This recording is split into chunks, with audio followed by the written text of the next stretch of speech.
Supposed to go on live, but I think recording here we can still go a long way. So once again, we are all welcome to the immigration charts powered by the researchers. Researchers are comprises of, we are all Nigerian all over the world. Nigerian all over the world, meaning we have different, you can see from the introduction, some people are in South Africa, some are in Nigeria, some are in the UK, some are in the US, some are in Canada. It depends. Just mention it. And please, according to the introduction, please mention your discipline so that the issue of collaboration will also, be in is also a good thing that we also need to also encourage among us. Okay, let's quickly continue with the introduction. As people are joining us, they will continue to meet us on the part of the introduction. Our speakers, I can see some of them are there. So, Tejumade, over to you. Good day, everyone. My name is Tejumade Ogundipe. I'm based in South Africa. I work with the African Institute for Mathematical Sciences. Thank you. Okay, you're welcome, ma'am. Badmus. Badmus. Okay. While we're waiting for that, Adiola. Good evening, everyone. My name is Adiola Rotimi. I'm a bioinformatics researcher. I work with Agricultural Research Council in South Africa. Thank you. You're welcome. Ojodomo.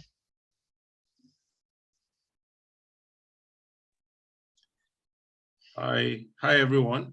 Good evening to you all. Yeah, I'm speaking with you from Coventry, the UK. Yeah, I work at the University of Warwick. I am a chemist. Thank you. Okay. Olanike. Olanike. Hello, good evening, everyone. Good evening. My name is Oladike Alabi. I work with the University of Lagos. I'm a librarian. I finished from University of KwaZulu-Natal Information Studies. Thank you. You're welcome, ma'am. Thank you. Oyesiji, yes. Can you please introduce yourself? Good evening, everyone. My name is Oyesiji Oluwatobitimileyin. I read transport management in Ladoke Akitola University, but I'm into primary school education presently.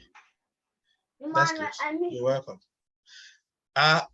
K, I can see one K here. Please, can you introduce yourself before we move on? K, yeah. Good morning, good evening, everyone. My name is Kao Deoki. I'm working with Walter Sisulu in South Africa. Thank you. Okay, bro, you're welcome. Idowu Adedayo. Yeah, good evening, everyone. Good evening. My name is Idowu Adedayo. I work with University of Ilorin, Nigeria. Okay, that's good. Physics department. Physics department. Okay, we have some physicists in the house too. Iwaloye. Can you unmute yourself, sir? Iwaloye. We can't hear you. Please unmute yourself.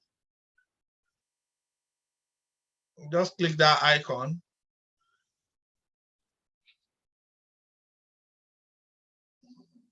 Okay, while we're waiting for him, we can move on. Tope.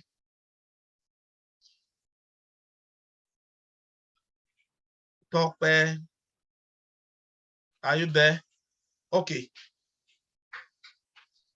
So, okay, we have Sunday. Yes. Or not by. Over to you. Thank you. My name is Sunday. I live in the US now. I just left South Africa barely just 2 months ago. So I'm a human movement scientist. I read physical education in my first degree at OAU, also my second degree, but my PhD is in human movement science from South Africa, but now I live in the US. Okay. You are welcome, sir. Thanks, Baba.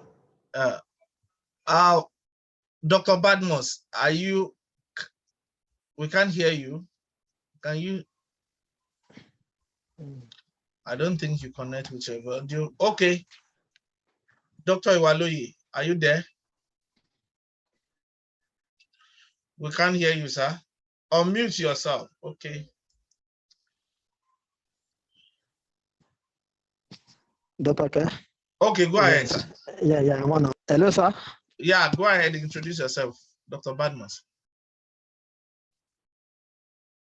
Okay, while we are waiting for them, let's just, the purpose of this meeting, the kind of chart is just to tell ourselves where to go, how to do it.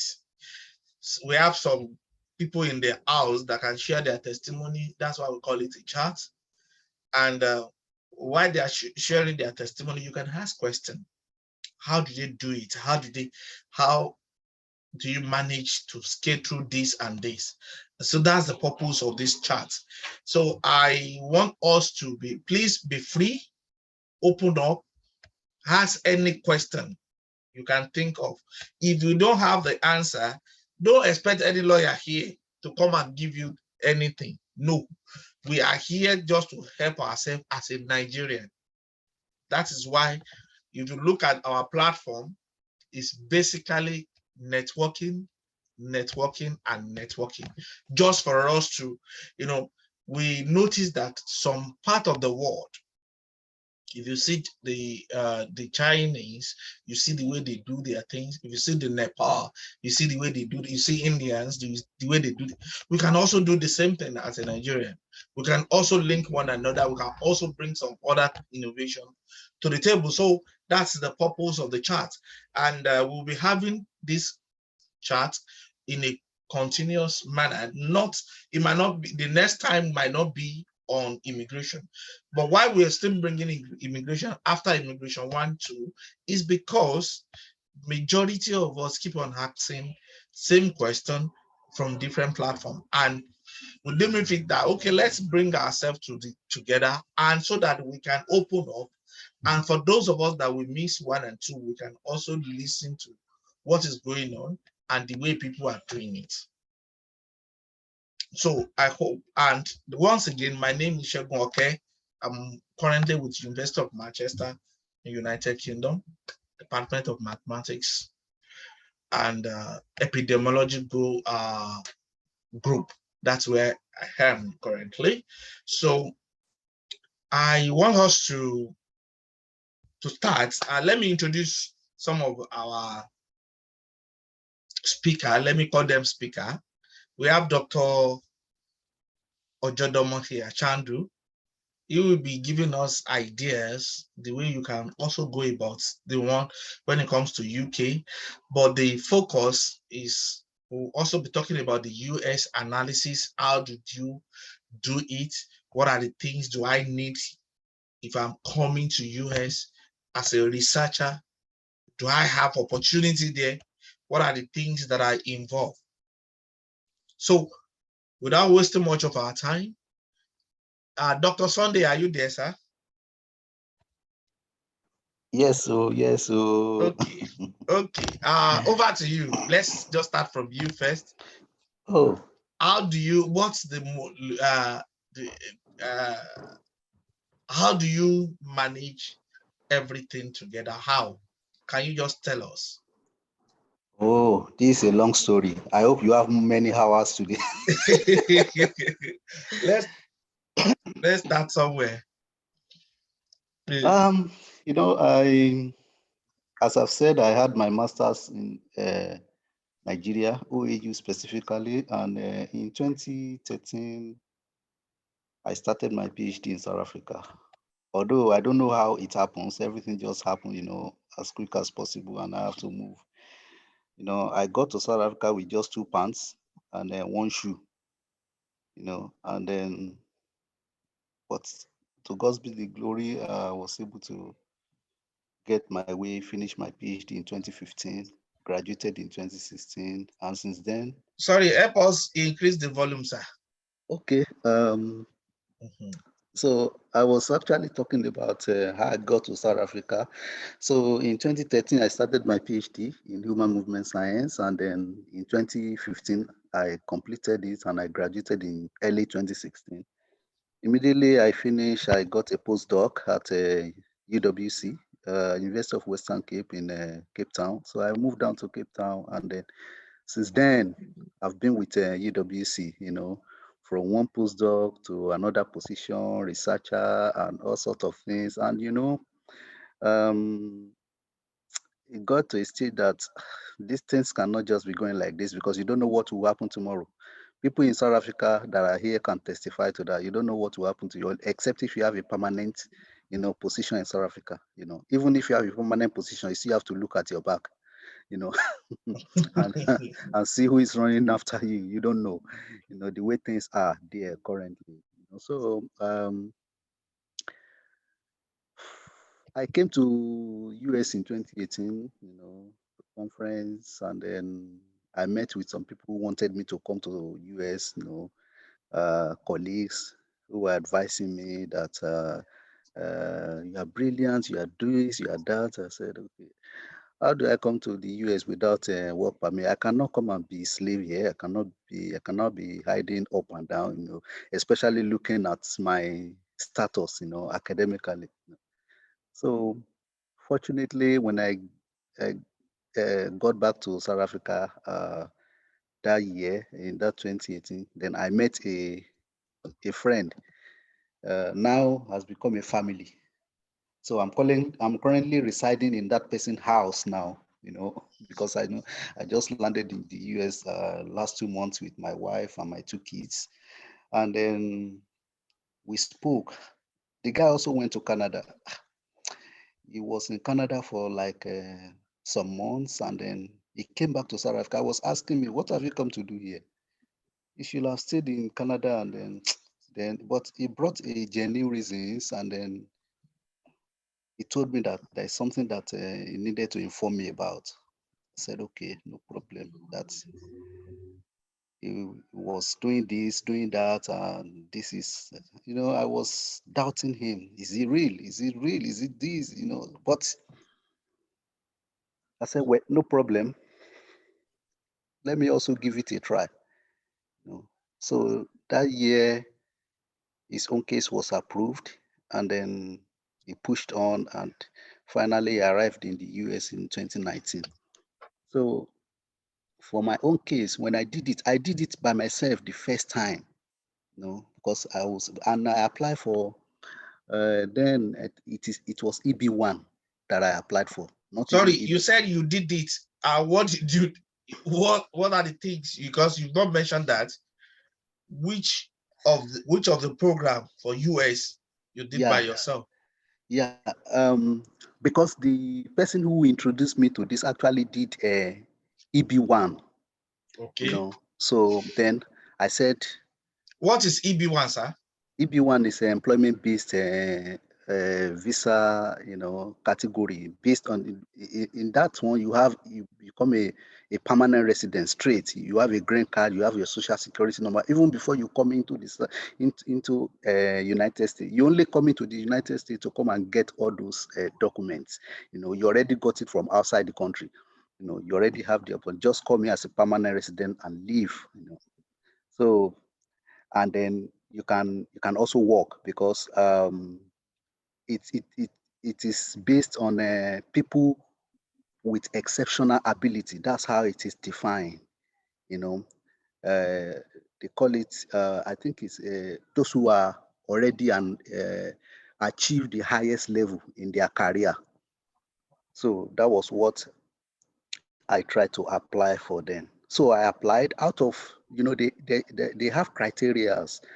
they have 10 criteria that you can meet any 3 of those. And then out of the 3 final criteria, I got 2 already when the result came out. So they now asked me for more evidence, then, that evidence, you have to kind of begin to look for people who can vouch for you. That's the way I would call it, through probably reference letter that you have done this, you have done that, and then some other, things that you have done that has really, have an impact that people knew about you. So, and what I did, because of the will I say, can I call it ignorant, or maybe I didn't really understand fully what I was supposed to do, because somebody has done it, I've seen it, it has been approved. So I just felt like maybe that was the way the person actually did it. Although the person was not around, because I could have asked so many questions then. So I collected reference letter from my superior in the office, emeritus professor, and also, but eventually I got denied because of that last evidence. So I said, this time I'm still going for that thing. There's no, because this thing is real, and I just have to try it again. When you are spending money is going off your hand and or off your pockets, but I was determined, and I went online and I searched for lawyers, and so I just got WeGreen, and I wrote them, and they responded. They said I should send my CV. CV is it was a free evaluation that I don't need to pay for that, and then I was having like 13 papers, article published, and some other. I have about conferences like maybe 70 something paper in a conference, So, but it seems that they don't bother about conferences, conference paper. They based it on your article published. So they look at my CV. They said, okay, they will be able to base my evidence on 12 papers and other things that I've done, that they will do it. Well, it's a risk. I don't even know those who I'm paying. I've never seen them. That was how we started. And then eventually we applied after some months, of gathering documents, bring this, bring that, but they were satisfied at the end of the day. And they applied, and then COVID came. And that, that COVID issue really stopped a lot of things. So I was on it since 2019, and in 2021, they came back to me, and then they said they needed more evidence again. Then I didn't apply for EB1, I applied for EB2, because the lawyer advised that the EB2 had a kind of a lower grade to EB1. They said they would try it with the EB2. And then that EB2 is like a second preference of people with exceptional ability.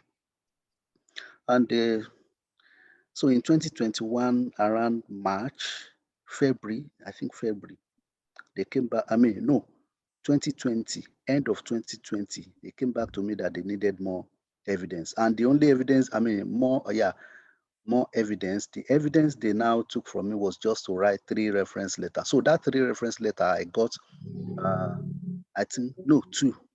I got one from the US, and then I got one from South Africa, from a South African Medical Research Council, from one of my it's like a supervisor to me, but so, and then they said that one is okay. That was just what I sent for that evidence. And in February, I think in February, my case was approved. And after some time, we started they said MVC will contact me, and then those one, the office, my case was referred there, and after, I think after 6 weeks, it was approved. I got message from MVC, so I started relating with those ones, and then go and submit this, go and bring this, your case has been approved, go and do this, and I did everything, and then, so. Okay, sir. Sorry to cut you. Thank you for that story. I think it's okay at that point. He mentioned some things which I just put some link on the chat. You can also click that link at the corner of your room or wherever you are. Click on that for more detail, especially as an academic, as a researcher, as a writer, as a publisher. You need the summary of what Dr. Sunday was telling us is how do we use, he has not mentioned some things of which I will share my screen so that it will help him to be able to also see. I believe you can see my screen. This is USCIS, that is United States Citizenship and Immigration Services. So this is what Dr. Sunday is talking about. Employment-based immigration, EB1, they call it EB1.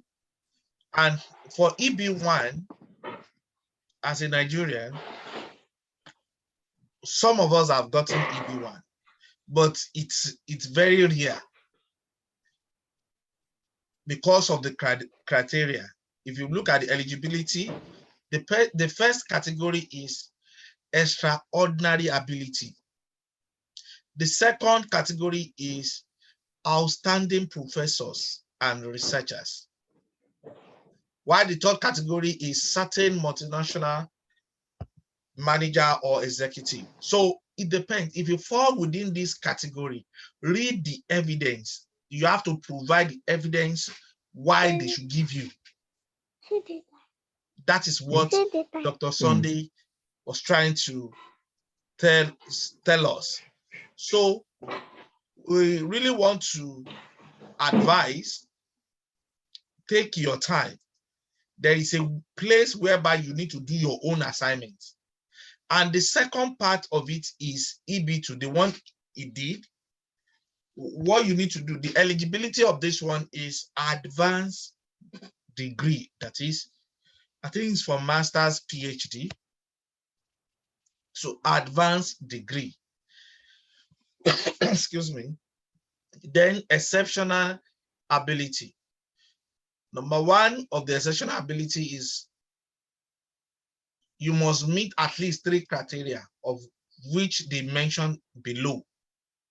That is, number one is official academic record showing that you have that degree or diploma, certificate, whatever they mention.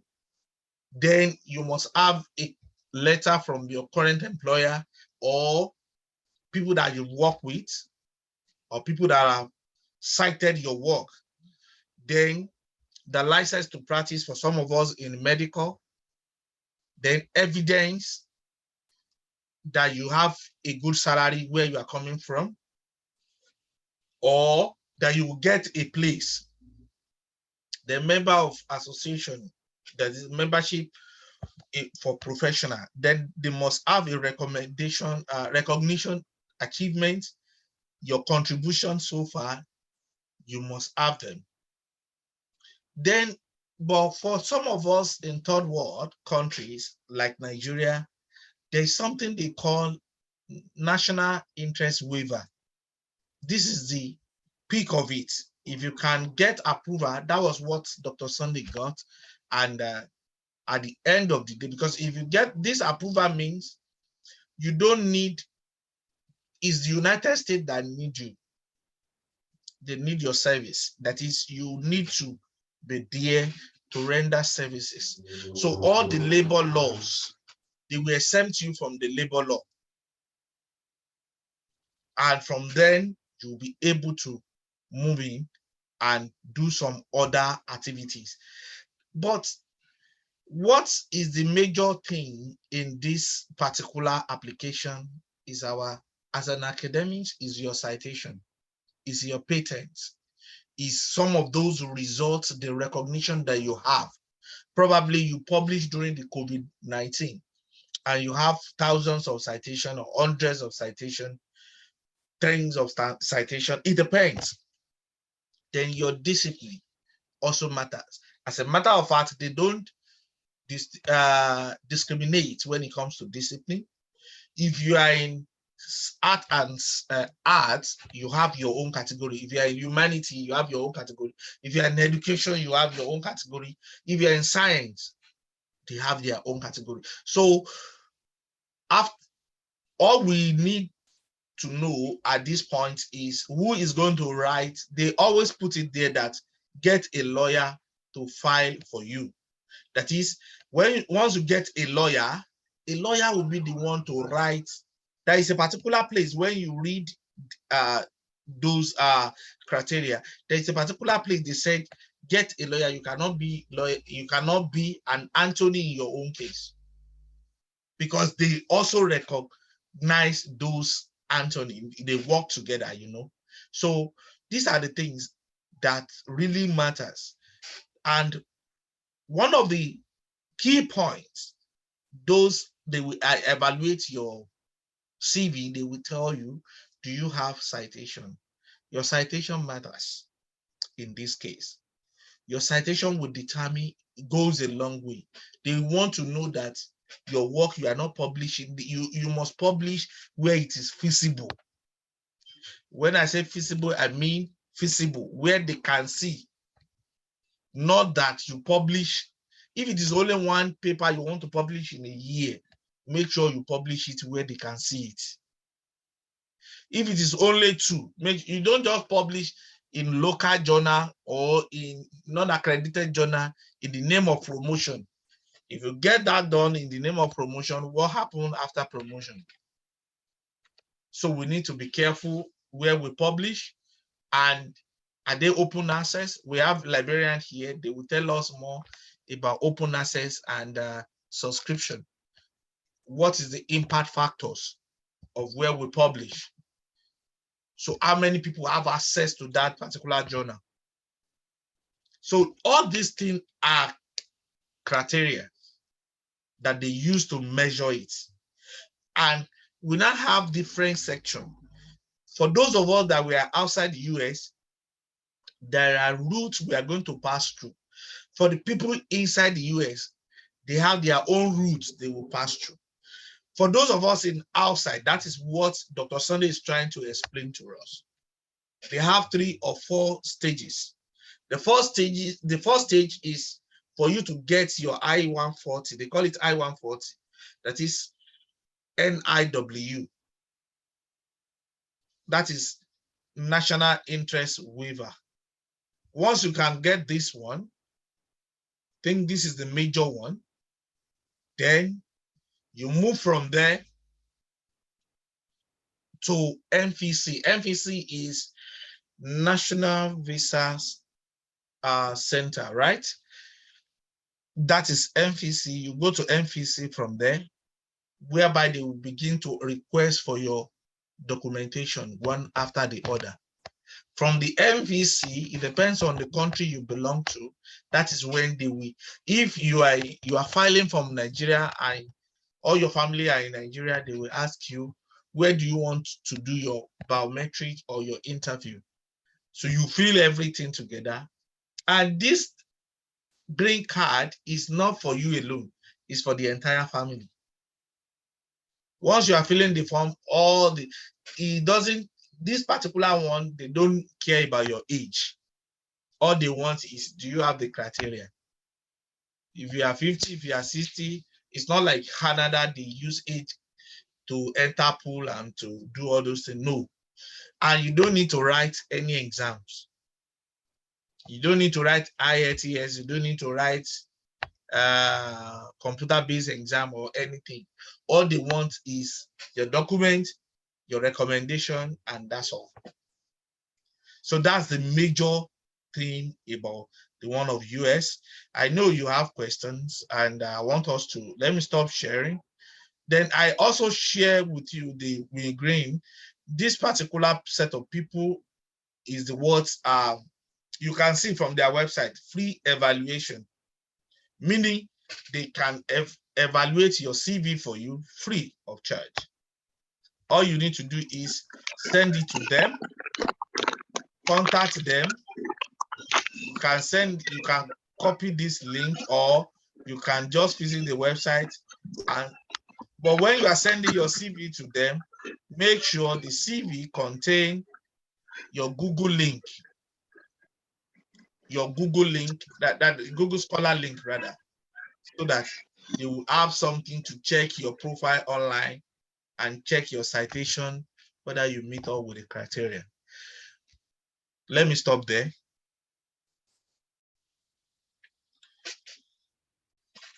Do we have any question on that? If you have questions, just raise up your hand so that I will call you before we move on. If anything is not clear to us, or some of the criteria, okay, I didn't hear. Do we have other questions? Okay, unmute yourself. Go ahead, sir. All right, thank you so much, Dr. Sunday and Dr. Oke, and everybody for the nice presentation and information. I want to ask about the I-140 approval. Now, the question is, was it sent to you physically, or WinGreen mailed the approval information to you? Okay. So that is my first question. Then my second question is, while you are preparing to go for the interview, did you schedule the interview yourself? And how did you do the medicals? Okay. Those are the questions I have for now. Dr. Sunday, over to you. Thank you, thank you. I first want to greet someone here that we met in OAU, that during the PGO. Sister Funto, are you there? Don't worry, you will see her later. Continue. Oh first. my word, I was just, this is great. Okay, yeah, that's, your question is very, good. And what happened is that once your case is approved, that is, if you use lawyer, they will get back to your lawyer, and the lawyer will come back to you, and but even you might, in fact, you might even get the notice before lawyer, finally, get back to you. But what happens is that, the way those lawyers actually do their own is that once they start the business with you, they will create a kind of a website, a platform for you where you will be relating with them. It's not through only email, although anything they are sending to you will be coming into your email just to notify you. So you only have to log in into your box and then begin to see their message, then reply them. You can even attach document there, because all the documents you are going to be sending to them, some of them has to be attached through that box. So once your case is, once they applied for your case, then you can be monitoring. You can always go there to check what is happening, and then, so like my own, that day I just came back from somewhere and let me just check this thing. It's been a while. And I went there and I saw that, okay, aside the box that the lawyer will create for you, they will give you, you will have a unique number, a unique set of numbers that you can just go online. You can go to the USCIS stuff. They will give you the website. You can, once you just plug that number in, you can see everything that is going on. Maybe it can tell you that your case is still being processed or your case is still somewhere, but they will be updating, USCIS will be updating it. So you can just put the number there, check what is going on. So that was what I did. That day I just came back and I put the number there and I saw my case was approved. That was how it read. My case was approved. In fact, I was the most happiest person on earth that day with my family. We were just jubilating. So I now wrote an email to those lawyers that I saw this, saw that, saw this, saw that.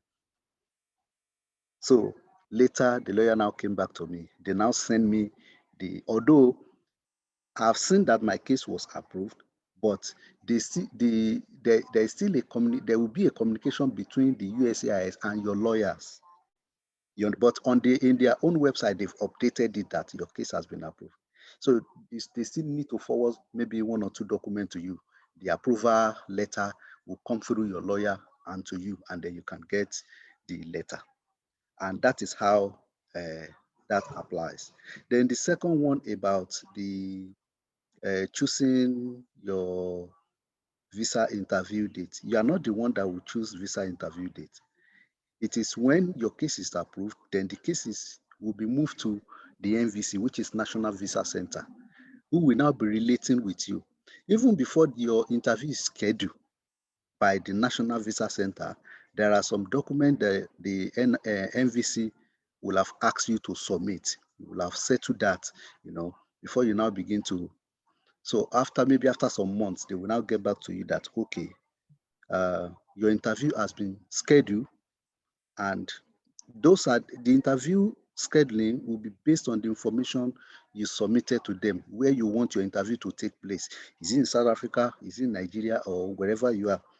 But you won't give them the date. They will be the one. There are a lot of people applying, and they are the one who schedule people for the available dates, for interview. So like my own, they just came back to us that our interview has been scheduled for February 10, and it was just barely 2 weeks we have to go for. When I got the message, it was just barely 2 weeks to go for the interview, and some people will still take a month. It all depends, but I have to make sure that I get this done at once. So then immediately they told us that the interview has been scheduled. I contacted, because they also have medical doctors. They don't just use any medical doctor or any hospital. They have their own special medical doctors that, for example, they only have 2 in the whole of South Africa. I know in Nigeria, I think they have 2 also, I'm not sure. I know there is one man one doctor in Ikoyi or something, somewhere in Ovia in Lagos. Well, I'm not sure. Maybe they have one, because I also have a colleague who applied from Nigeria also. He's also in Georgia now. And then he was working in South Africa, but he slated his interview. He did this interview in Nigeria, because his family was in Nigeria then. So he has to go to Nigeria, because it's cheaper for him to go to Nigeria than to bring all of them to South Africa. And that was why he went back to Nigeria, and he did his interview there. Thank you so much, sir. Yeah. Thank you for the explanation. And there are some, Dr. Adene sent a message that, how was the interview? No, the interview is very simple. It's not that much. They will not be asking you unnecessary questions. They go straight to the point. All they want to see is, are you the owner of the document? That's all. That's what, like Dr. Sunday told me then. Am I right, sir? Yes, you see, interview, it all depends on who is interviewing you. Mm-hmm. Some people can pick interest in your case, especially, for example, let me just bring this up. This, my colleague in Georgia now, the one that applied just a week before we did our own, that came to Nigeria to do his own. This guy have applied for US visa for 2 times, and he was denied in South Africa. I wanted to come for a conference. And during that interview, they asked him, why were you denied visa? Well, he doesn't actually know why he was denied visa then. And then, you know what they capitalized on? They capitalized on he has been denied visa 2 times. And he has that record with them. One thing I want to tell everyone is that just try and be good. Just try and don't lie. Don't lie in any case or anything. Just be plain, you know. So this guy told them that he was denied visa, but he doesn't know why. He did not know why he was denied visa then. They asked about his family. Then his family were in Nigeria and he was in South Africa. You know, their thinking was that he abandoned his family in Nigeria and he was just flirting with girls. You know, America, they are so much care about family, you know. So they now thought that by the time, if they gave him visa, he will run away from there. He won't come back again. That was their thinking because he was alone. His family was not there. While myself, I've applied severally in Cape Town and they've issued me visa. They only asked me, where's your father? I just told them they're in Cape Town with me.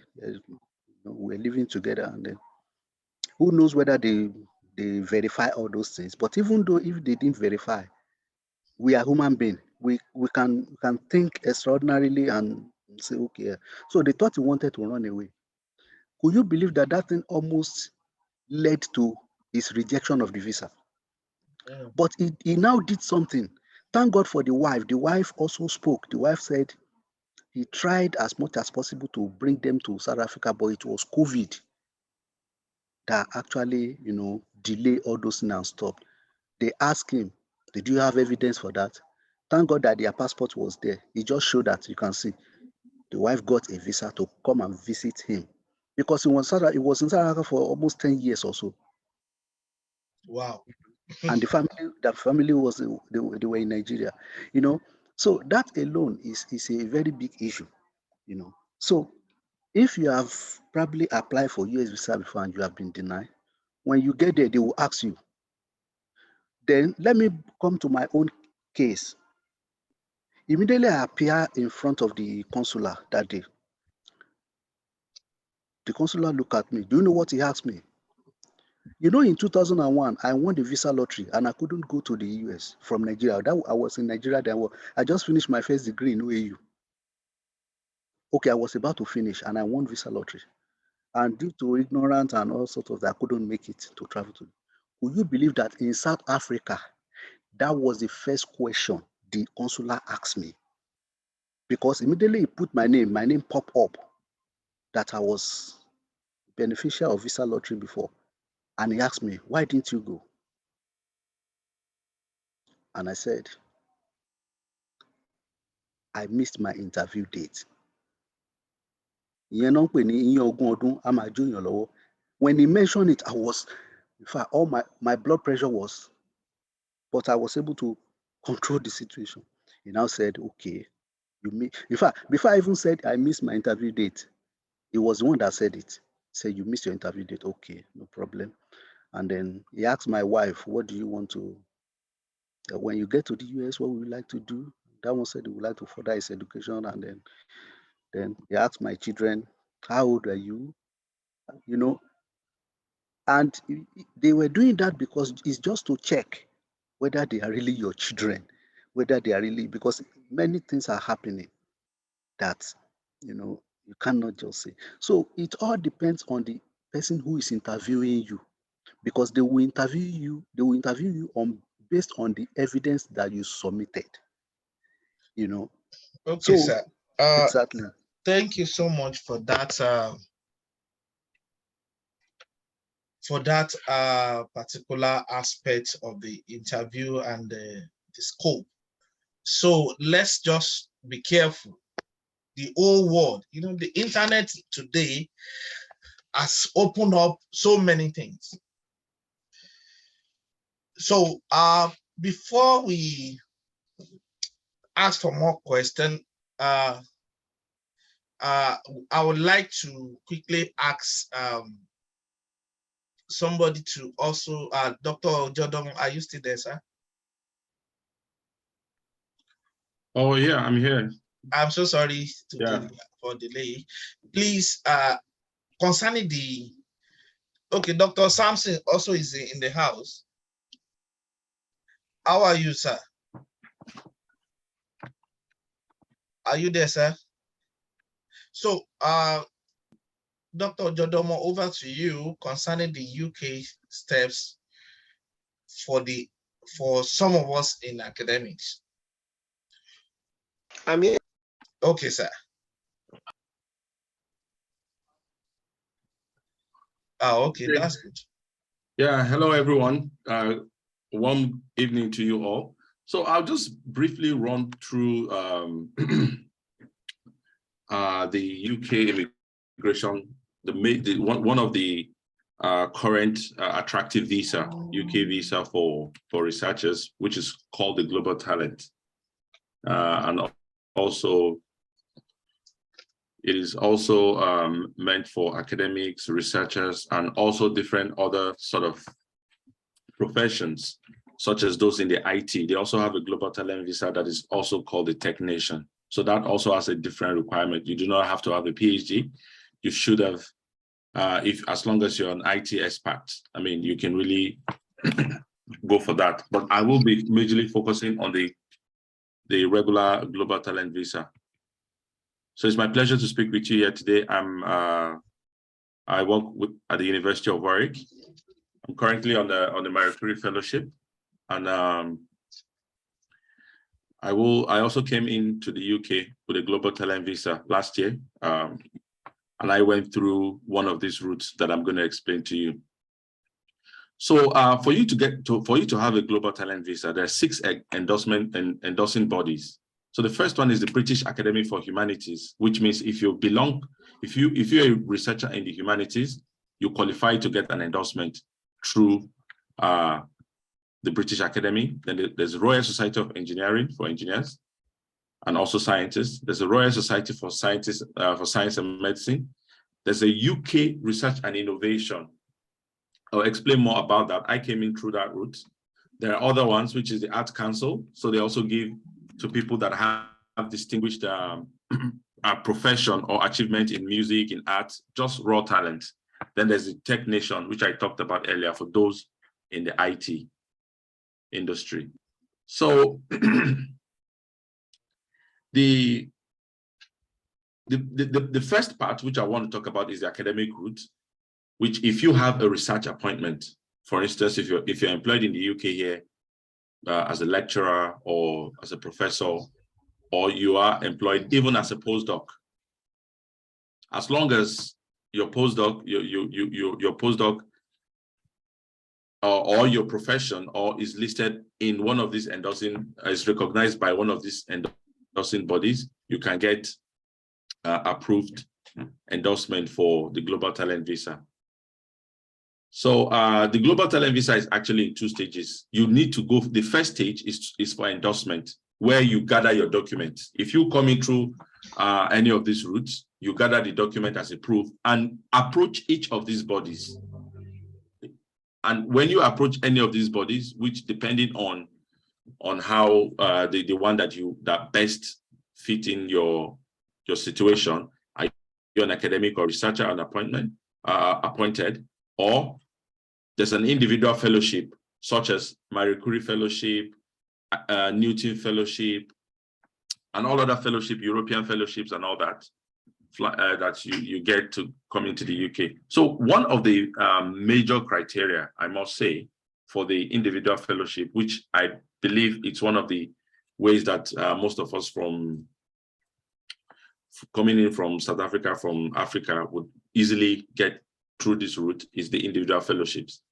And the fellowships would be for 2 years. If you have a fellowship that is granted for 2 years, 2 years research fellowship, and you are going to spend about 50 to 60% of your time will be spent in the UK carrying out the research, then you may qualify under one of these either the individual fellowship or the endorsed funder.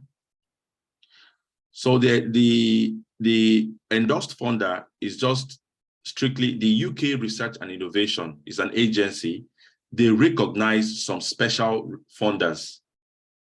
So even if you do not have a well-known fellowship, for instance, a Royal Society fellowship, but you have a project that you're coming to work on, and the project is funded, for instance, by Japan Society for the Promotion of Science, and one of these funders, it could be from any country. So the idea of this endorsed funder is that they also tend to accommodate people coming into the researchers coming into the UK, but that are coming to do projects that are funded by other bodies. So there's a list of bodies that are called endorsed funders. So those funders, once your project is funded by any of these funders, so it means you can seek approval for you to apply for the Global Talent. Then the last route, which was the main route, the way this visa was before now, which was exceptional talent, is the peer review pathway. So this peer review pathway, you do not have to have any job offer, anything. What you need to have is you need to have been quite distinguished in your field. And what does that mean? It means if you have a PhD, it's better. If you have some good publications, some good years of experience, yeah, so you can you should have been sort of distinguished. You should be sort of a potential leader, research or academic leader in your field, so to speak. So you have these records, academic accomplishment and achievements. But one of the limitations of this peer review is you are going to need a senior professor in the UK to write you a reference. So it makes it quite difficult for most people to go through this route, even if you have all the academic achievements that qualifies you or that points to your potential of becoming a future leader. But then it's not just anyone to write you a reference. One of the conditions is the person must be able to comment on your academic abilities or must have had one or two contact with you, must have had contact with you. So I know people that came in on this route, but one of the things they did was just, they didn't know quite some internationally recognized professors to write them this note. So what they do is that they first of all identify some potential supervisors with whom they can apply for some fellowships with, or some postdocs, or even write them frequently and say, oh, I like your work, my area aligns with you properly. Can I work with you in your lab? And some of them will agree to write the proposal with you and submit for funding. So I know a friend that came in to the UK via this route.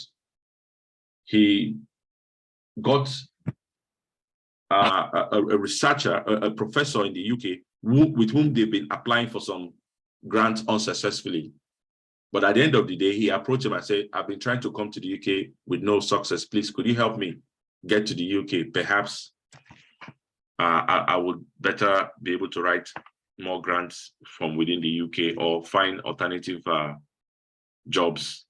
So he agreed and he wrote him the letter and he came in. So the other, otherwise, this part is usually for people that have their PhDs here and also carried out a lot of studies as well. So they have supervisors. So for instance, their supervisors can just write this for them. So the benefit of this visa and why it's also different from the skilled worker visa. I'll just talk about the benefit in terms of the skilled worker visa. So one of the benefits of this global talent is the relatively easy application procedures. You do not need a lot of documents. And you do not need a test of English to prove your English language level. You do not need a police report certificate, like getting police report for if you visited different countries. You do not need sort of complex, a lot of letters, sponsorship For a skilled worker visa, you need a document that is called the certificate of sponsorship. For a global talent, you do not need all these documents. All you need is to prove yourself to your respective endorsing body that I showed earlier. And once you get that stage, you just submit your document and other regular documents such as maybe proof of funds and all these things. And one of the major advantages of this route is that it has a fast-track settlement route for 3 years. So within 3 years, if you're on this visa for 3 years, you can directly apply for your indefinite leave to remain, which is sort of a permanent residency. A permanent residency would normally take 5 years in the UK if you're on a skilled worker visa, but this can give you a fast-track settlement in 3 years. Then the other advantage of this visa is that you are not tied to your employer.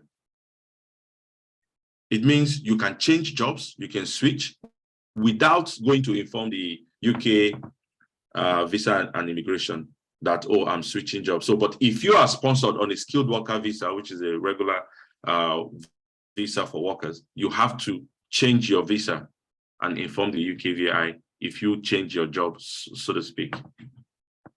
So it's got a very good advantage and a lot of fast-track options for researchers and academics. So it's usually quite easy to fast-track this visa. And unlike what we have in the EB1 and EB2, you do not have to pay some very substantial fee. The whole process is just follows the other sort of visa. The fees are the same. So you go through with the payment of the visa application fee. For the endorsed, for the first stage, you pay part of your overall visa. I think if for instance, I think in my case, 657, I think, yeah, then I paid 150 something roughly for the first stage. Then I got my endorsement within 24 hours because I got all the documents from my HR, from the endorsers and everything. And within 24 hours, I was endorsed. And after that, I went to the second stage. So I had to just pay additional 400 plus just to complete the total application fee. Then the health surcharge, which you have to pay, which is the normal sort of a fee that you have to pay when coming into the UK for healthcare purposes. So it doesn't have any complex process, and most times you just need a little bit of guidance and reading a lot of information about this. The information on this are usually quite available on the uk.gov. They have rich source of information where you can get everything. And also, you can also sort of ask specific questions to us here or anyone that has been on the path before to give sort of a grade. Okay, sir, Dr. Jodomo, before you proceed, I know quite a lot of people have asked me different questions on this particular application, especially when it comes to endorsement. What do I do, and what is the best way? Dr. Sampson will also answer that question if you are still there, to get senior colleague or senior professor the best way you think. Okay. And that can be of help so that people can get endorsement on time. Thank you. Okay, yeah. So a typical approach, as you know, is to make direct contact to people and sort of try to find people that their research sort of aligns with yours. It's very important, networking. If you sort of network with people, even if you do not network directly in your field, you can sort of think about interdisciplinary sort of approach or venturing into new fields and see if you can sort of connect with people. Then I think these days, it has been quite easy to meet people via online, attend conferences, and also network.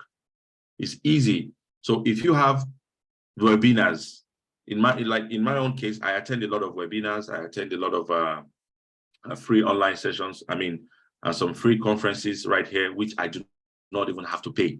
So I take that option, and it's freely available. You can attend from anywhere. If you're in Nigeria, if you're in South Africa, there are whole lots of free conferences and webinars that you can attend, and also network through there. Then also another very important way of networking with people is by joining a professional society. For instance, if you're a chemist, you can consider to become, if you do not want to be a full member, just become an associate member of the Royal Society of Chemistry. As an associate member, you can join some, they call them some functioning groups or smaller units, depending, if they call them interest groups.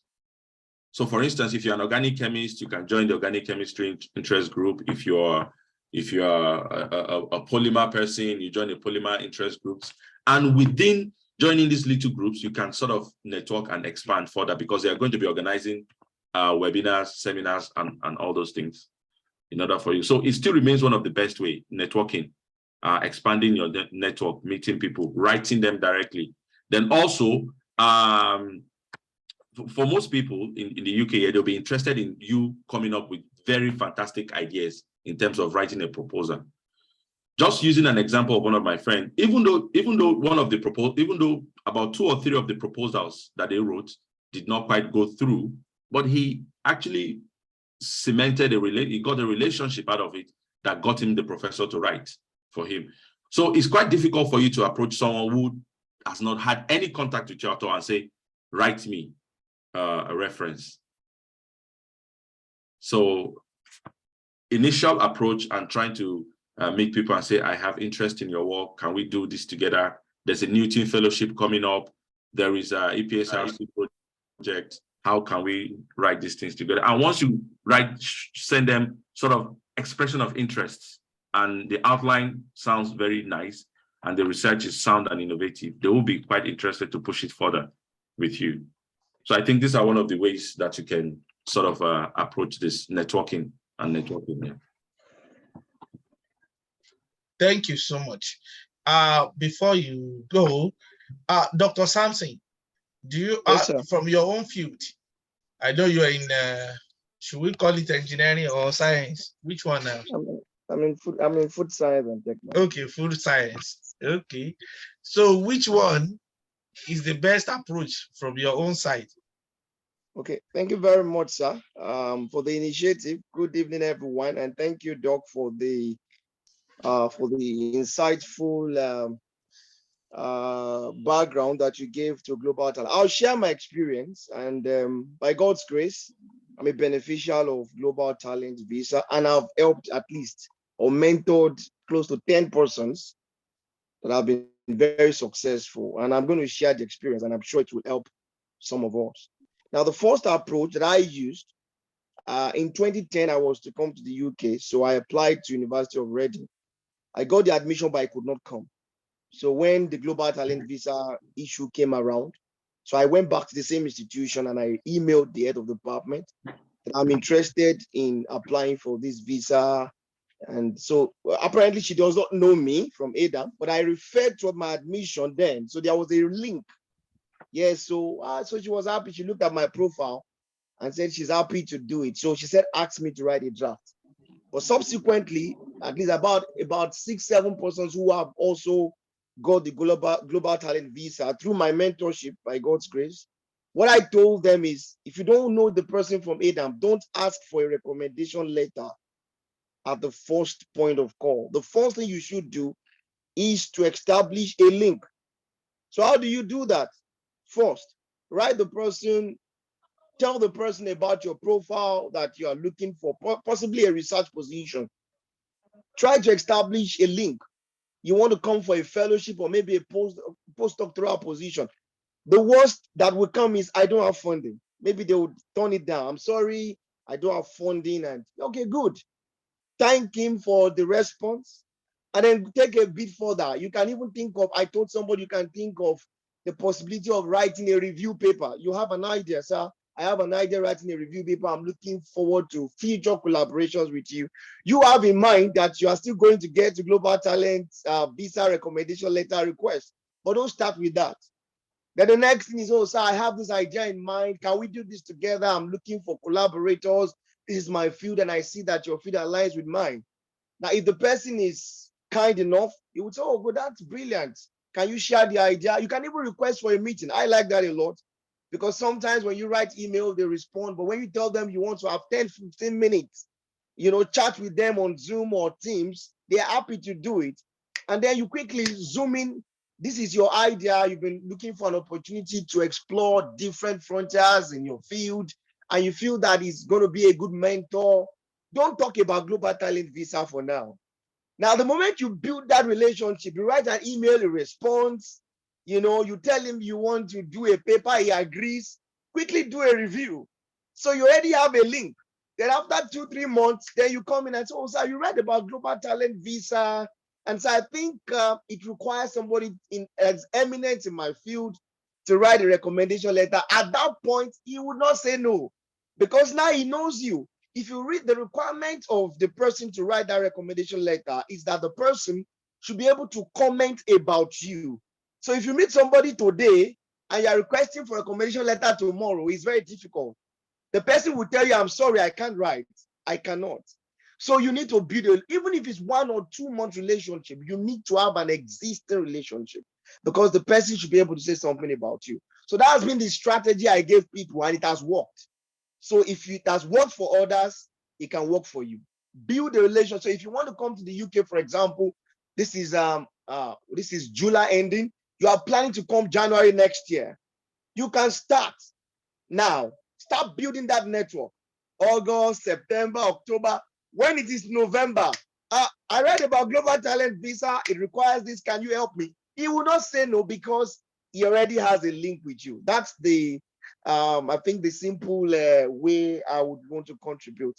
If there's an opportunity again before we close, I'll come up again. Thank you. Okay, thank you so much. You see, in life, that's why this platform, I don't joke with it. Why? I believe in network. I remember Bishop Oyedepo said something sometimes ago. He said, you can never see any successful man that would not say, the person will tell you, I had this, somebody linked me up with this. That is, your success will go through people, meaning you need that network. So every one of us, I want to encourage us. We complain a lot, we say, no, this thing is not working, that one is not working. Please, it works. It depends the way you handle it. It depends the way you focus on that. Dr. Jodoma said something. He said it. He said, you still need to talk. You have to say it out. That, okay, sir, I can see your research is aligned with mine. You just have to say something. And every one of us in our different offices, how many of us, they will knock our door, give me a reference letter, that you just take your paper and write and give. No, you still need to ask questions. So it's the same thing, because I always tell people, if you want admission, don't ask for scholarship first. Immediately you say, sir, I would like to work with you. I know, do you have scholarship for PhD student? The person will say no. There is no link. There is nothing. So first of all, get admission. When you are admitted, things will fall in places. I remember, I'm a living testimony. During my PhD, while I was looking for admission, people started saying different things. And when my supervisor died, he said, do you have funding? I said, it's a self-sponsored. He said, are you sure you can cope? I said, I will try. He said, okay. I did not ask for funding, because I know immediately you mention funding, an average person will just say, okay, this one, you are just coming to take my money. So these are the things, except if the advert says there's so amount for the PhD student or for the master student. It depends. So immediately you bring in money first, then You are missing the root. Thank you so much for that contribution. Dr. Ojodomo, just for you to round up for your side. Okay, yes, yeah. I'm here with you, sir. Okay. You want to say something the other time? Okay. Yeah, so the whole idea is to sort of target some European fellowships, like sort of the Marie Curie Fellowship. So there is a rich resources and opportunities on the Euro access. So most of the European funders, some of them, while barring issues with Brexit right now, most of them are on the endorsed funders route, and they can sort of be a very high source of path. And within the UK as well, there are a couple of fellowships, especially if you're in the core sciences, such like physics, chemistry, and whatever, mathematics and all that. So there's also the RSC, the Royal Society Fellowship as well, and also Newton Fellowships. So all these fellowships, if you can clinch any of them, they sort of qualify you directly for this global talent visa. Then also, if you have a rich profile and you feel you've established a lot, there's also the peer review part. Thank you. So yeah, okay. That's all from me. Thank you so much. And there's another route anyway that I would like to quickly mention. You see, some people decided that, okay, I can also come for masters and get something done. And the beauty of UK is different from other countries. One of the things I've noticed, once you come in through study, if you go to US through study, the problem is your wife cannot work or your husband will not be able to work. If it is true study, they give them F1 visa or thereabouts. But that was what Donald Trump changed it to. That was during his time, that was what he did. But in UK, if you decided, okay, let one of us come and study for masters, you have PhD. I have testimony on the platform. You come and do your masters. During that masters, as a PhD holder that you are enrolled for masters, don't forget your aim is to get job. Your aim is to come here and get job. So people don't put too much effort on the master. You'll be attending, fine. But the major thing is you want to get the job, you want to get settled down. And the route of masters cannot quickly take you to 3 years or 5 years to get permanent resident. The only thing you can do at that point is, once you enter, that was what I told some of people that I've known, and they enter and start applying for good job. And lo and behold, majority of them, they have the work, they have the job right now. And it does not mean that once you have the job, then you're in another part entirely. So you're counting, they will now start counting the date for your permanent resident. Because that is when it will start counting, not during your study. Nothing will happen during your study. It won't count during your study. Both Dr. Samson or Jodomo or Dr. Tokpe, any of you, post study, does it count? Towards permanent residence? Yes. Post-study visa, I think it does. Post-study doesn't count. Okay, it doesn't count. Towards permanent residence? Yeah, it doesn't count. Wow. Okay. So I had a friend. Okay, go ahead.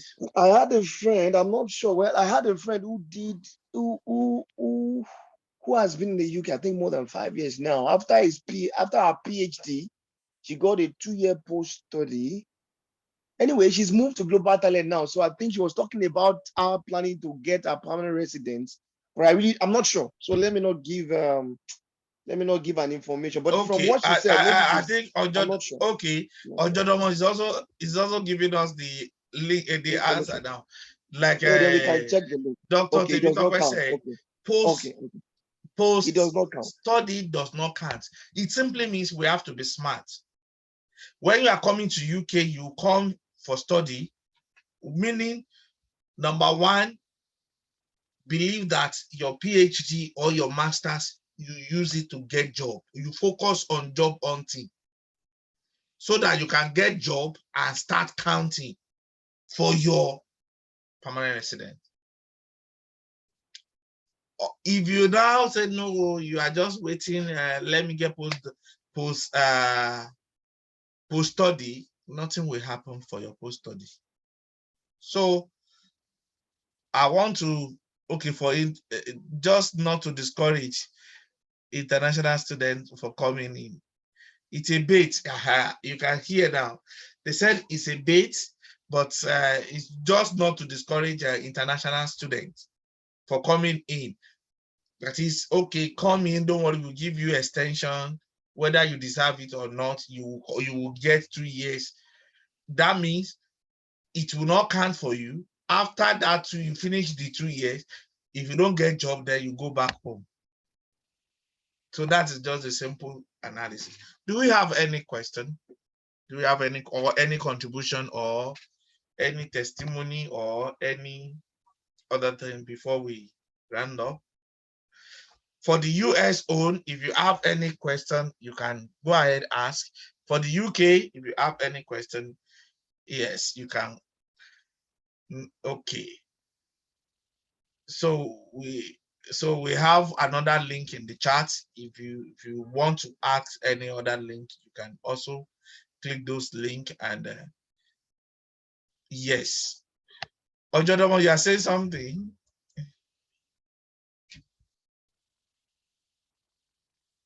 No, it's about the postgraduate work visa. It's not a very nice visa. I mean, if you really want to put your mind and rely on that, I mean, there should be plan B, basically. Yeah.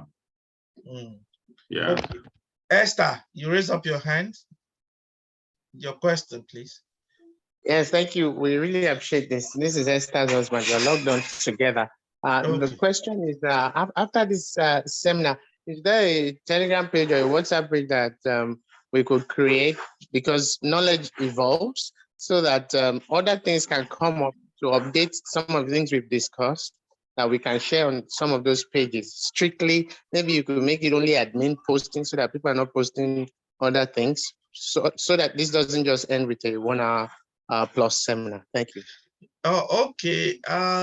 We have a platform, we call it Researcher, and that platform strictly for Nigerian. And we have another platform called the Black Scholar. That one is generally for all over Black race. If you know a friend in Nepal, you know a friend in South Africa, in Uganda, Rwanda, Zimbabwe, any area you have them, there's a link. I will share the link on the platform. You can click on that and join any of those links for the WhatsApp group, and along the line we're going to give you the detail about that. So far, if you're in academics, I don't know if you're in academics. That works. We go to academics. Thank you very much. Okay, no problem. We'll share the link. We'll copy and paste it on the chat, and then you can also click and join the WhatsApp group. Yes. So for those of us, okay, somebody's asking the question, is it advisable to apply for both? Which one is, we don't know.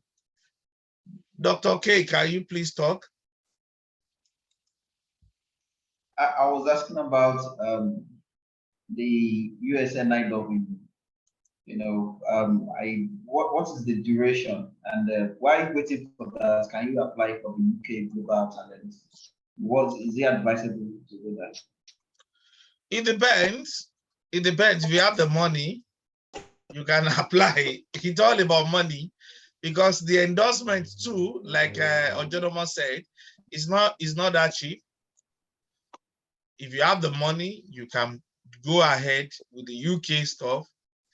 But for the NIW, all I know is that the last approval we had was is on the platform. Some people on our platform, they approve within 6 months.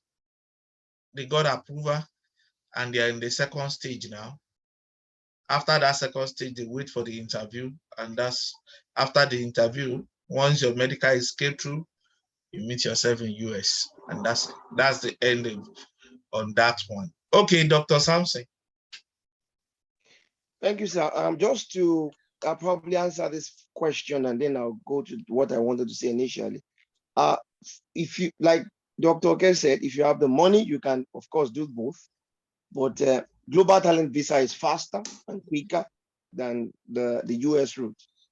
If you want to have the person to recommend you, and you put in your application well, because I want to emphasize this, we have to also be very careful the way we package our application. There was a brother who came to me he said he wanted to apply, and I said fine. I encouraged him, and that was all. He didn't come back to me. At some point, he said, oh, he wanted to use somebody. I warned him, actually, and this is what I want to say again. Please, when you are looking for somebody to recommend you, don't look for a Nigerian, please. Even if the Nigerian is the best professor in the world, don't use a Nigerian. And I have my reasons. Because remember that your endorsement or your documentation will be going to a panel. And this panel are not Nigerians. They are scholars. Most of them are white. So if you can get, the reason I'm saying Nigeria, they will think, of course, in a way that there's conflict of interest. So I told that brother, I said, don't use a Nigerian. Eventually, he used that man, and that man was not even a professor. And then the thing came back negative. So when it came back to me, I said, what was the reason they gave you? And when I looked at it, I said, the person did not write as though he knew you. I said, who did you use? Then he came and said, it was a Nigerian. I said, has he written a recommendation letter before? He said, no.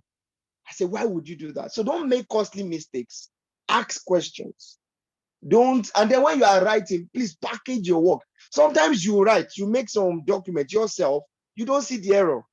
Give a second person to help you critique and double check before you submit this application. A simple error can cost you a big mistake. So please package yourself very well, build up your profile. Very important. Network with people, grow, and then you can try that out. But like I said, the global talent visa is faster than the US. So if you have money, you can do both. And then if both comes your way, you can decide which one you want to go for. But it's actually capital intensive. So it's something you also need to plan ahead for. Thank you very much. Thank you, sir. Thank you. Any other question, please? Question, contribution?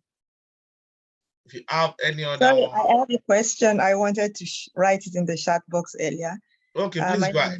Yes, my name is Dr. Christian. I just want to confirm the 6-month duration Dr. Ken mentioned.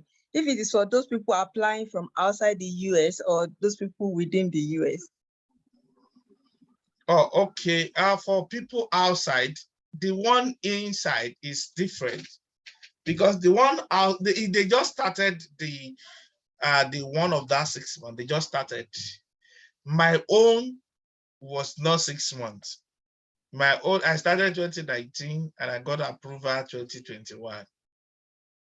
So you can see it's a long. No, I got approval. Yes, no, this year.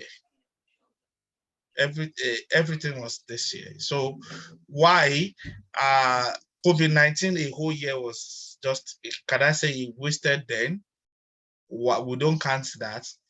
I submitted 2020, yes. But I started 2019, but I submitted 2020 based on because of the documentation and some write-up and recommendation letter that we're talking about. So after that, 2021 and everything was, I got what we call RFE. RFE means request for more, request for that evidence. So and I have to apply. And I want to beg every one of us, please, as a researcher, let's cite ourselves. Cite your colleagues. It works, it pays, it goes a long way. We can look at it. Some of us, we have colleagues that we are doing the same thing. We have the same work, but we hardly cite ourselves. If you don't blow your trumpet, who will help you to blow it? Nobody. You don't need to look for somebody else in Japan to go and start citing them first before you cite your own. You just need to encourage one another and start the citation. And ourselves too, let's do a credible work. Determine if it is only 1 paper per year, let that 1 paper be 1 paper. If it is 2, let it be 2. Don't join the clique of people that doesn't publish. Like they say in Nigeria, if you don't publish, you perish. It's like that. Some of us, when we have PhD, after our PhD, we just calm down. Let's work on ourselves. God will help us. See, Dr. Miriam Adioba. Thank you, Doctor. We will work. Okay, so I want to ask Dr. Sampson that what's the average in terms of the cost?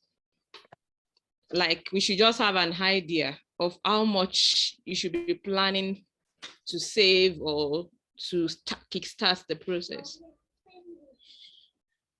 Dr. Sampson, over to you. Well, I think Dr. Ojomo touched a bit of it. The initial thing you need first for the endorsement, after you have a recommendation letter, I think it's about 430 something pounds, if I'm not mistaken. It's about 10,000 rand for those who are in South Africa, and those who are in Nigeria, depending on the conversion rate, you will need about 350,000 naira for the endorsement application. So when that scales through, then you just need additional 100 and something pounds for the visa. And then you also need per year. Now, when the endorsement comes, it comes for 5 years maximum to apply for the visa. But you can apply for 1 year, you can apply for 2 years, depending on how much you have. You can apply for 3, 4, or 5. I tell people where usually you can do 2 years for a start. So when you get to the UK, you can then extend it because it's actually very expensive. To pay health surcharge for one person is about 620 something pounds, if I'm not mistaken. And that's in rand, that's about close to about 13,000. Yeah, no, 600 and something times 20. And that's about 13, let's say 15,000 rand. Let's say maximum 15,000 rand per year. So if you are applying for 2 years, that's 30,000 rand for health surcharge, and then you're still going to be doing tuberculosis tests, and then you also pay for the visa fee at the visa application center. So let's say plus or minus, if you're in South Africa, if you're applying for 2 years with endorsement, you alone, you need close to about 50,000 rand, which translates to about, if I'm converting that to Nigeria now, that's about, let's say 2 million naira. Let's say 2 million naira for Nigerian currency for one person. Wow. So if you're including your children for 2 years, if you have 2 children, they will also be paying the same amount. So you're looking at around 120,000 or 130,000 pounds, sorry, rand for South Africa, and maybe about 6 million naira or 7 million naira for anybody from Nigeria. That's the next thing. Do they need to have money in their, do they need proof of payment? Proof of, yeah, to be honest, sir, I have had people said there is no need to have a proof. That global talent visa is a very strong visa about that. But I tell people, well, I don't want to take chances. Usually they don't reject that visa. They won't reject it. The moment you get the endorsement, you are as good as having the visa. So having funds in your money or not is not a criteria. However, remember, you are going to a new country. Common sense would expect that you have something to show, that you have something to survive in the first few months. However, you may be lucky And let me add this. Thank God for this question. Start applying for jobs now. I have seen about 3 persons who applied away from, they are not in the UK, Nigeria, and South Africa. They got job right there, even before applying for Global Talent Visa. I know somebody who applied for Global Talent Visa. The Global Talent Visa had not come. She got a job and then she applied for the Global Talent Visa. So it was easier. She didn't even need to prove any form because the job was there. So you can start applying for jobs, jobs.ac.uk. They advertise almost every day. They need people in the UK, and with your PhD, you can get a job. Don't stop applying. Don't give up. You can do it. Keep applying, and I'm sure you will get it done. Thank you. Okay, thank you so much. See, let me tell you this. Another thing, personally, I'm a living testimony. Don't say that you don't need to, they don't take, if you don't have, there's no restriction. Thank you for that word. For age restriction, there's no restriction. Let's start applying for job.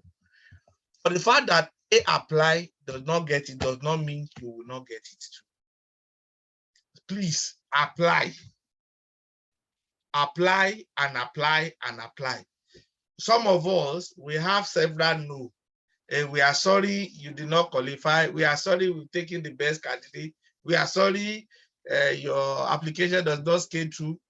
It's a norm. Don't feel rejected when you see that message. It's also the day you will receive, the same way you receive, we are sorry, that's where you will receive congratulations. It's the same thing.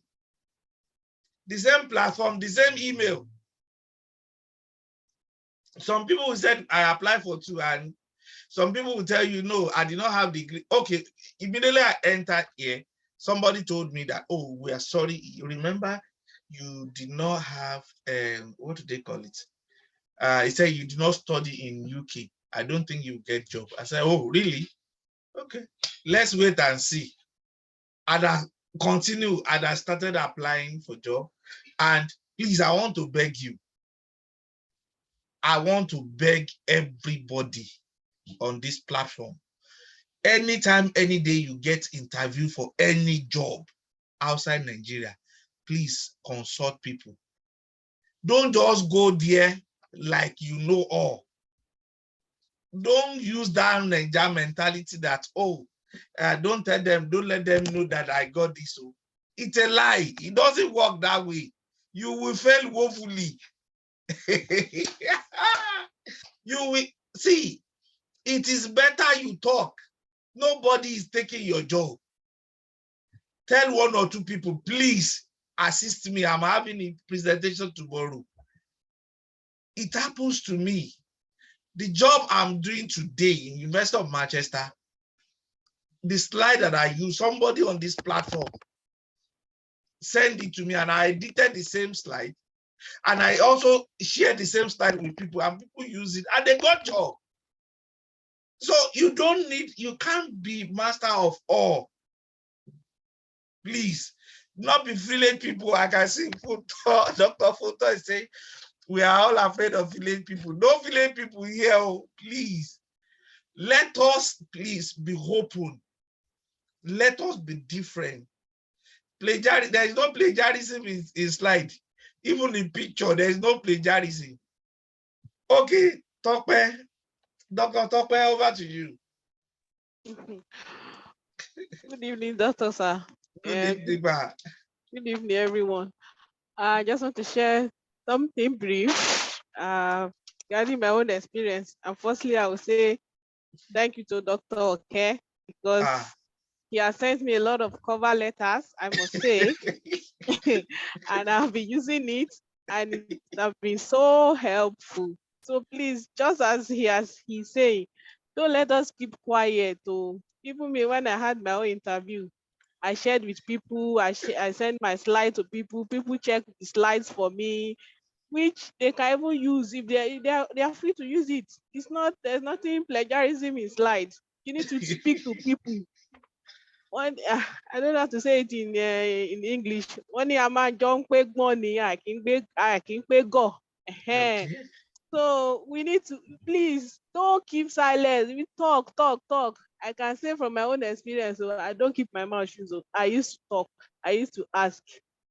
And I want everybody to help me thank Dr. Oke for the wonderful and powerful cover letter he sent to me. When I read that cover letter, my life has never remained the same. And I used it. I used that cover letter. I got interviewed. I got a job. Right now, so I came in through study, 1 year study. And immediately I came in, I started applying because I know my goal was to get a job. After my PhD in South Africa, I was applying from home from South Africa, but no one clicked because obviously they were seeing the South Africa address. So that's another thing. It's a bit easier when you are inside UK. When you are inside UK and they see you are having UK address, you might be called upon quickly for an interview compared to when you're outside of UK. Of course, people also get outside of UK. Yeah, so when I came in, I think I can't even count how many rejections I was sharing with Dr. Oke, and Dr. Oke said I should not delete them again. Maybe it's coming, we are sorry, I delete. You are sorry, I delete. And as I was getting, we are sorry, I got one interview, and that was the first and last interview I did, and I got the job. As I speak now, I'm on work visa. I got my BRP already. So, but I came in through study. Thank you very much. Thank you, Dr. David Dokwe. God bless you. Let's just thank God. We are all here to help one another. If you are complaining about leaders back home, we should help one another. We should be of help to one another in any capacity. Now, just imagine, assuming okay, Dr. Jodomo is one of the Royal Society member, and if now we're on this platform, we are talking, and you started applying to that, and he saw your paper, definitely it will be so much easy for him to approve or to send the detail. Or Dr. Samson is there, or Dr. Tebitope and co. So it is easy. So that is why we are there for one another. Let's just talk. Yes, Olufunto. Good evening, all the professors and doctors in the house. Good evening, ma. Yeah, thank you for this platform. I'm so excited about it because first of all, here I see the way Indian communities support one another, the way there are so many in their country. And as long as they know you are from India, you used to see them calling one another my brother, and I'll be like, do you know him before? He will say, no, but it's my brother. So I'm so excited about this, that we have broken the jinx of Nigerians don't help each other. Yeah. Yeah. So straight to my question, I just want to ask, if like you are coming to UK for a course, for a 1 week or a 2 week course, how do you network, maybe with like possible employers? Oh, it's a pity someone is not here. Azumi is here. I will have asked him to share his experience. But I have the detail. Let me quickly tell us. He got a postdoc in South Africa, and he got another postdoc in Ireland. And I told him, bro, take the one in Ireland. He said, no, the one in South Africa is 3 years. Okay. But at the end of the day, I said, follow your heart. But before you know it, he did that. And with the situation of things, we all know Africa generally, it is God that will help us in that particular continent. So when he now had another opportunity for 3-month visit to UK, during the collaboration talk with people on ground, as I'm talking to you in short, the guy has already gotten 3 or 4 years visa for work permit. The beauty of UK is once you enter and you manage to get a job and they give you sponsors, you can easily convert your visa within. You don't need to go out the way other countries do. you can do everything within the UK. And now, if you are coming for, you know your target, that my target is to meet possible or employers. Work with the target, like Dr. Temitope said. She knew that from onset before she left South Africa that I'm going to UK to get a job. The master is just by the way. So immediately she entered. We are just talking one day. I said, have you started applying? He said, no, she's busy with all these coursework. I said, which coursework? Better put coursework beside and be doing the application. He said, okay, doctor, okay. And I begin to send some materials to her, and she started applying. So as you are coming in for that 1 or 2 weeks, whatever, where you stay, use that address to apply. Let's say you are staying in number 1, Ascroft Road, SG1 3AB, London. That is the address. Use that address on your CV. Use it to submit as many as possible. So from then, potential employer will see your CV and they will surely take you in. One of these days, we will do a section on CV, the UK CV, the US CV, and the Canada CV, so that we have idea the way people normally do that. Some employer, they only need 2 pages, while some will say they need more. So over to you. Thank you, sir. You're welcome. Then I just want to ask, please, if there's anyone who is into bioinformatics or molecular biology on the platform, I would like to connect with that person. We have a lot of them. Dr. Adiola, bioinformatician, she's here. Thank you. Ojodomo, I know he works in Nano, and some other guys too. We have them on the platform. I've shared the link on the WhatsApp link for the researcher. You can click and join the WhatsApp link. Then from there, you introduce yourself when we get to the platform proper. Okay. So over to you, Idowu Adegoke. Unmute yourself, sir. Good evening, everyone. Good evening, sir. I'm very happy to join this meeting. I got the link very late. I think I'm just waking up where I am, and I saw the link through the screen. I said, let me quickly join. It's my great pleasure to join this group and the discussion. First of all, I want to thank Dr. Sampson. He has been a great mentor. I was one of the people he was talking about. Okay. About the global talent. That's good. I got an endorsement June 3rd. Wow. That's about 2 months ago now. And I just submitted my visa application yesterday. He has been a very great mentor. Whenever I have challenges, I call him, and he's always just someone to hand. Just like what you have said, it's always good to ask questions. Yoruba people say that "Entobamono playing mentally." You're right.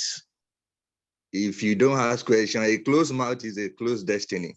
If you think you know it, you just run into trouble.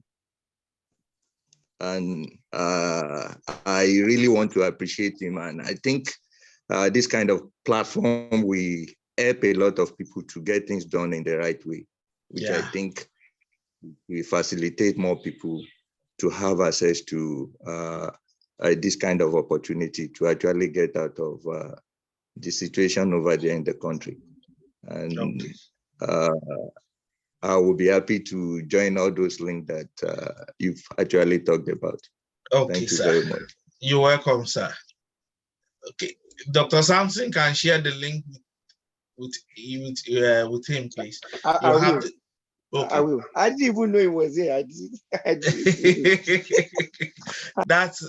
it's a small word. So, do we still have any other question before we call it a day? Yeah. Can I just quickly say something? Okay, Dr. Sunday. somebody was asking a question about that I didn't talk about how I manage COVID for my children and other vaccinations. You know, in South Africa, you know, we left South Africa in May.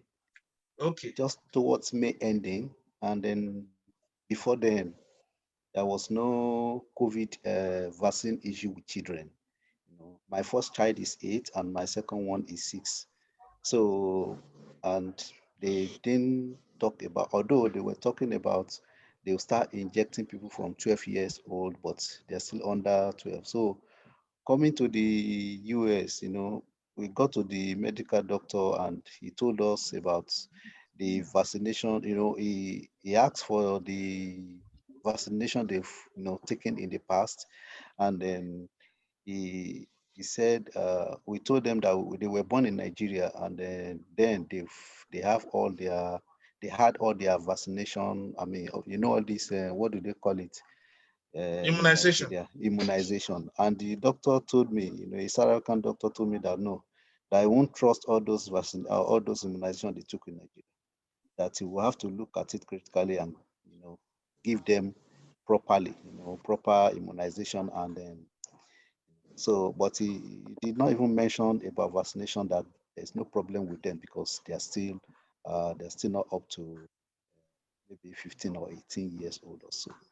So, but when we got to the US, they didn't have any problem with that, you know.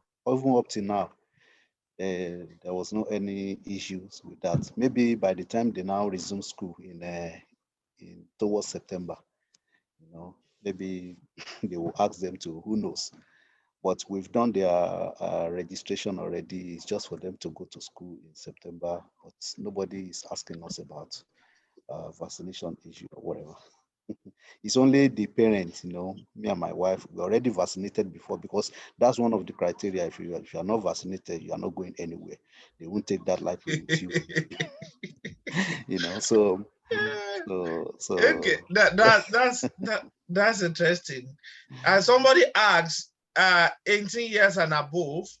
I think US give the room to 21 years, thereabouts. Am I right? I'm not sure. I'm not sure. I think we ask you whether you have anybody from 21. Dr. K. Then sorry, let me quickly add this before Dr. K speaks. Somebody was talking about if your child, if your child is more than 18 years or is above 18 or whatever, yes, will he be, you know, can he travel with you to the US or whatever? I have one professor colleague in South Africa that is currently doing this now, and he asked the same question. And I asked him to speak to the lawyer about it. And the lawyer came back to him, and the lawyer told him that no, it would, because it would not be, because the daughter was already 21 years. You know, so the lawyer told him that once he is 18, or he would not be able to travel with you, but his AOR name can be on the form I-140 you are filling. You can also do that, you know, so that in the nearest future, or it will be so easy for such a child to come in, you know. So because it's already in the Stobet, it's only the children under the age of 18, you know, that can migrate with you. Oh, okay. Yeah. So the one I had about, I think under 18, once you are 18, oh no, sorry, under, I think probably 21 or 18, either of the two. I'm not too sure. Maybe so I think it's 21. Yeah, I think it's 21. Yes, 21. I think it's 21. So the daughter was 22 or so. Whatever. 22. So if you see have if your child or is 18, 19, 20, you can still file along. So that, and the beauty of it is they approve in group. They don't approve you and say go and wait till your daddy comes. No, they will approve every once. Single approval will go for all of you. So there's one thing I just want to quickly add to this. Dr. Sampson, you know, he spoke eloquently about many things that are so important, and I want to say this. You know, traveling to another country, especially, you know, we in Nigeria, we want to go to the US or UK or whatever. It is not a UJ. It is difficult because if you say UJ, you just spending your money and you won't get the results. You know what you are doing. You know who you are. You know your field. You know many things about yourself. You have to sit down and decide, this is where I want to go to. Everything comes with reasons, you know, and you can also consult. This is very important. This is what I want to do. This is where I want to go. Like me, I already decided I'm going to the US and nobody can take that away from me. And I took that decision and I follow it because then it gives me an assurance that I will have 100% concentration on what I want to achieve. But if you say today, UK, tomorrow, you just be spending money, and at the end of the day, if you are not careful, you won't concentrate, and you even be losing a lot of energy, you know. So put the energy in one listen and just hit the nail. Then somebody was asking, how much did it take me to process the visa? Oh my word, it takes a lot of money. Dr. Shegun, you can testify to this.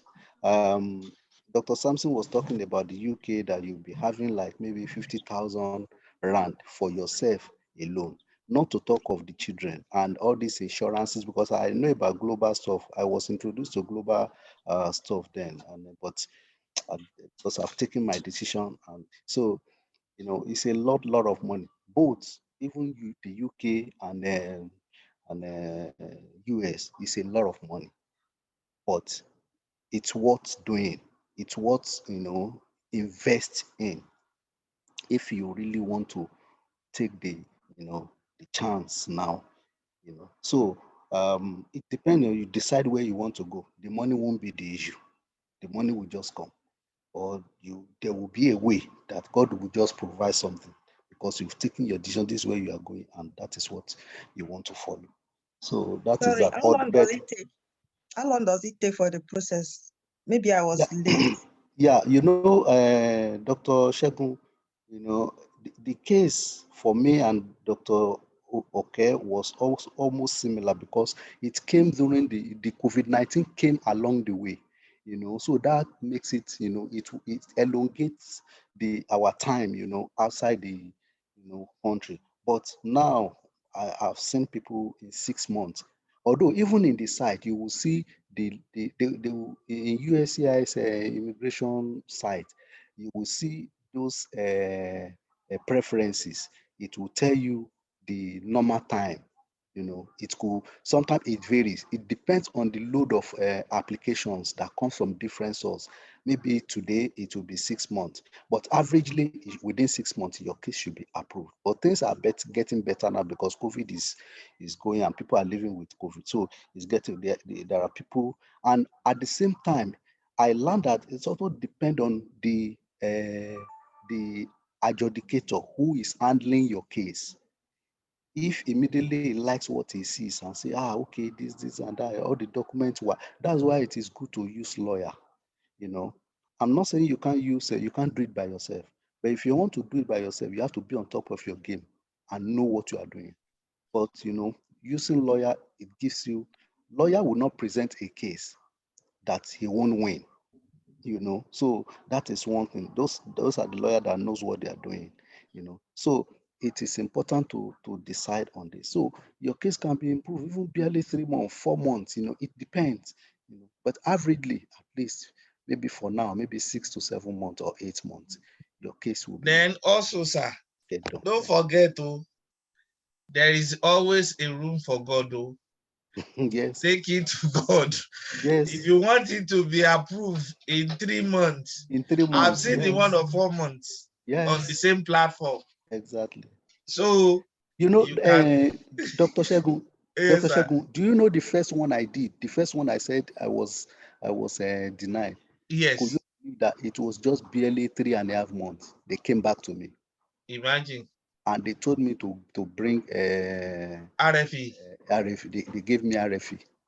But I, because I was the one that was doing it by myself then. Maybe I misarranged my papers, and the information was not so much there for me to sink in. To see, exactly, So that was what. Don't worry, I will share my testimony too. We also submitted in January, so that is why I'm trying to. I got the information from this platform, so I know very soon too. I'm trusting God that we will come and get testimony. So we applied in January, and I was thinking maybe it will take like maybe 2 years or so. But no, now, that was then. That was then. Really? Yes, that good. was then. Okay, the one I was telling you, somebody submitted on the platforms. Someone submitted November, and the another person October, and the one of October got our own on the 1st of April, and the one of November got his own, I think, on the 4th of April this year. I hope I will also come back and share the testimony. No, once you've submitted, just be rest assured that any moment from now, they will get back to you. I'm sure of that. And like I said, there is always a room for God too. And in addition, carries all. Yeah, and in addition, the good thing about this lawyer that Dr. put this thing there, you can speak with them and they will take the money instrumentally.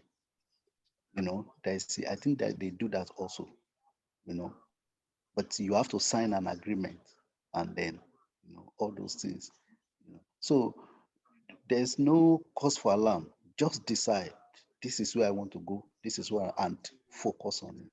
And you have to start out. There are a lot of things that we can't be share. I mean, we can share everything, but the time is not enough, for now. But if you need any question, you can always refer back to the platform or write any one of these experts on this who have actually experienced it.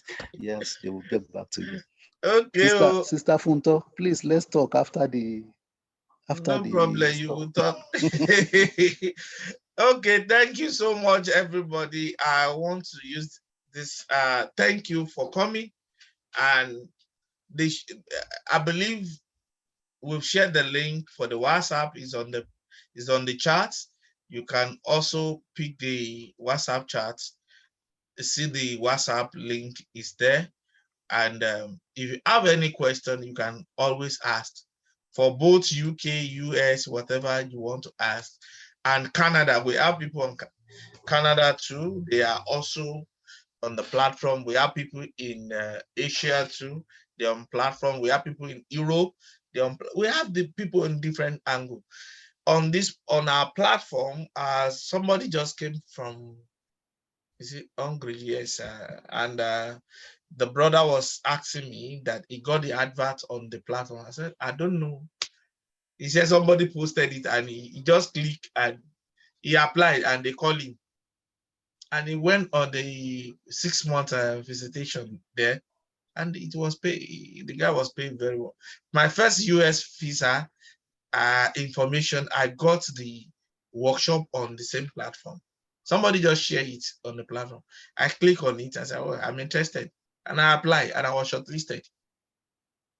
And the whole thing was fully paid from my room in South Africa to Florida in US and back. So things are happening. So don't close your mind, be open, collaborate with people, open up. Yes, village people, like somebody said, but always don't carry that mentality when it comes to your future. Sincerely, people are getting jobs, people are getting connected, and I pray God will help every one of us, and the doors will open for us, and everything we lay our hands on will be successful. In Jesus' name, amen. Thank you so much, guys, for coming. On this note, we'll call it a day, and I want to say good night to some of us and good morning to another set of people. And Dr. Fonto is still talking about village people. No village people on the platform, don't worry. I will. So you are all welcome. Thank Dr. you very Alabi, much, you are welcome. Dr. Okay. Thank you so much. Thank you for putting this together. You are all thank you, welcome. everyone. Thank you. Bye, Thank everyone. you. Bye-bye. Bye. Bye. So we will put the link. You will see the record version too. We'll share it on the platform. Thank you very much, Dr. Okay, please also share the previous one that included the Canada. Okay, I will do that. Okay. Okay, ma. Okay, sir. Thank you, all our speakers. We are very, very grateful. Okay, Babane. Thank you, sir. Dr. Okay. Yes. Hello. Thank you so much. Hello, ma. Please, my network has been fluctuating. Yes, Okay. my network has been fluctuating, please. I sent messages. I sent my mail address to you. Is it Funkebi, right? Funkebi. Funkebi, 2002. Yeah. Yes. Okay. No Did problem. you get it? No. Yes, noted. Okay. Okay. The link, is it with the mail? Are you sending the recording to the mail? I will. It's what I would do. Are you on the WhatsApp group? On what? On the WhatsApp group. Are you on the WhatsApp group? No, no, no. Can you I join got the this WhatsApp? link through a friend. Okay, Yes, where no are problem. you I sent currently? I'm in Nigeria. Okay. I'm in Nigeria currently. Oh, okay. Can you see this I got WhatsApp this group? from a friend. And you... Can you see this WhatsApp group that I share? Yeah. You can click it. I'll send this. Let me. Okay. You can join so that by the time the video, the recording is ready, I will post it on that, and you can also. Okay. I'll share the link, YouTube link. I will upload it on YouTube on my channel. You can also see it, and everybody can also lay their hands on it. Thank you so much. Okay. So, thank you. God bless you. God bless you all. Okay, bye. Thank you so much, sir. Thank you, Dr. Adowu. See you guys soon. Yes, sir. Thank you.